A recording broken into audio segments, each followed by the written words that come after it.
Salut mesdames et messieurs, bienvenue sur DBS Télévision dans les échos du monde. Jour pour jour, cela fait un an que le premier mort des suites de coronavirus a été enregistré en Chine. Un an que le virus bat son plein dans le monde, faisant plus de 1,9 million de morts. Au fil de l'actualité, la Chine est parvenue à pratiquement éradiquer la maladie sur son sol.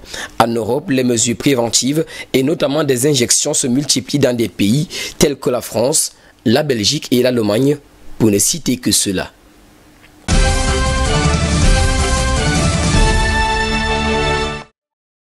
En Chine, le pays accueillerait à partir du 14 janvier 2021 l'équipe d'experts internationaux de l'Organisation mondiale de la santé chargée d'enquêter sur les origines de la pandémie de coronavirus. C'est ce qu'a annoncé ce lundi 11 janvier 2021 les autorités chinoises par le biais d'un communiqué du ministère de la Santé. Les enquêteurs devraient être mis en quarantaine à leur arrivée sur le sol chinois. Cette rencontre, faut-il le rappeler, aurait lieu la semaine dernière, mais elle avait été annulée à la dernière minute, faute de toutes les autorisations nécessaires pour l'équipe. Pour Pékin, la dite visite est ultra sensible car les dirigeants sont soucieux d'écarter toute responsabilité dans l'épidémie qui bat son plein dans le monde.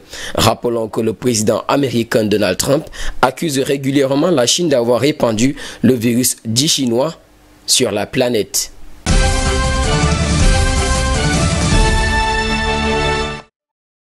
Aux États-Unis, alors que nous sommes à 9 jours de l'investiture de Joe Biden, les démocrates doivent voter ce lundi 11 janvier 2021 une résolution demandant au vice-président Mike Pence d'agir pour démettre Donald Trump de ses fonctions. Ceci pour avoir incité ses partisans à s'introduire violemment au Capitole. En effet, Nancy Pelosi souhaite qu'il soit invoqué le 25e amendement de la Constitution des États-Unis qui permet de révoquer un président considéré inapte à remplir ses fonctions. C'est ainsi qu'une procédure de destitution contre le président républicain Donald Trump pourrait suivre. Et si cette dernière est effective, le concerné ici ne pourrait plus se représenter à l'avenir dans la course pour la Maison-Blanche. Le poste de président des États-Unis lui sera à jamais prohibé.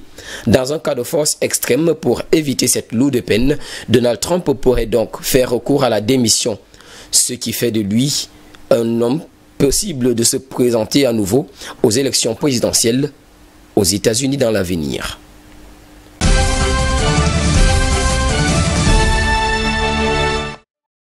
Au Kyrgyzstan, le candidat populiste Sadir Japarov a remporté la présidentielle dès le premier tour face à son principal rival Adakhan Madumarov. C'était le dimanche 10 janvier 2021. Selon les résultats préliminaires de la commission électorale, l'ancien député a remporté avec près de 80% des voix. Son adversaire, quant à lui, arrive en deuxième position avec moins de 7% des voix. Âgé de 52 ans, l'actuel président kirghize, le populiste Sadir Japarov, purgeait une peine de prison pour prise d'otage lorsqu'il a été libéré par ses partisans en octobre dernier.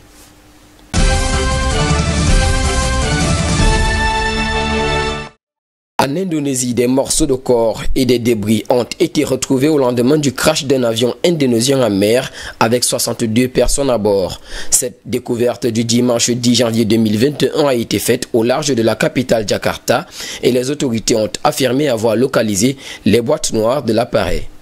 Ce matin, nous avons reçu 2 sacs. L'un avec des objets appartenant aux passagers et l'autre avec des morceaux de corps, a indiqué le porte-parole de la police, Yusri Yunus.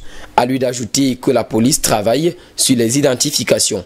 Selon les autorités, 50 passagers, dont 10 enfants et les 12 membres de l'équipage se trouvaient au bord de ce Boeing qui aurait perdu le contact avec les contrôleurs aériens le samedi 9 janvier 2021, quelques 4 minutes après le décollage. Aucun détail n'a été donné sur les véritables causes possibles de l'accident. Rappelons qu'il s'agit ici du premier incident aérien majeur en Indonésie depuis le crash d'un Boeing 737 MAX de la compagnie Lion Air qui avait fait 189 victimes en 2018.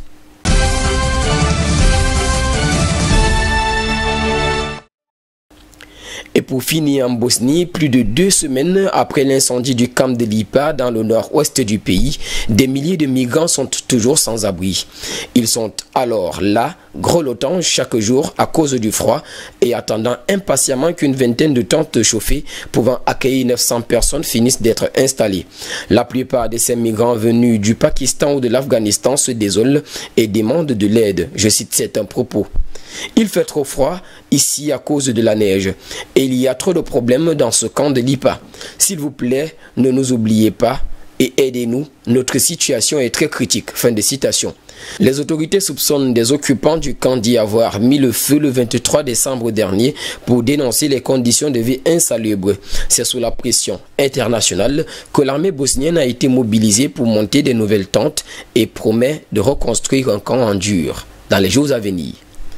Monsieur et dames, c'est sur cette note d'actualité que nous mettrons thème à cette autre édition des Échos du Monde sur DBS Télévision. Espérant vous retrouver dans les jours à venir, nous vous souhaitons de passer une agréable soirée.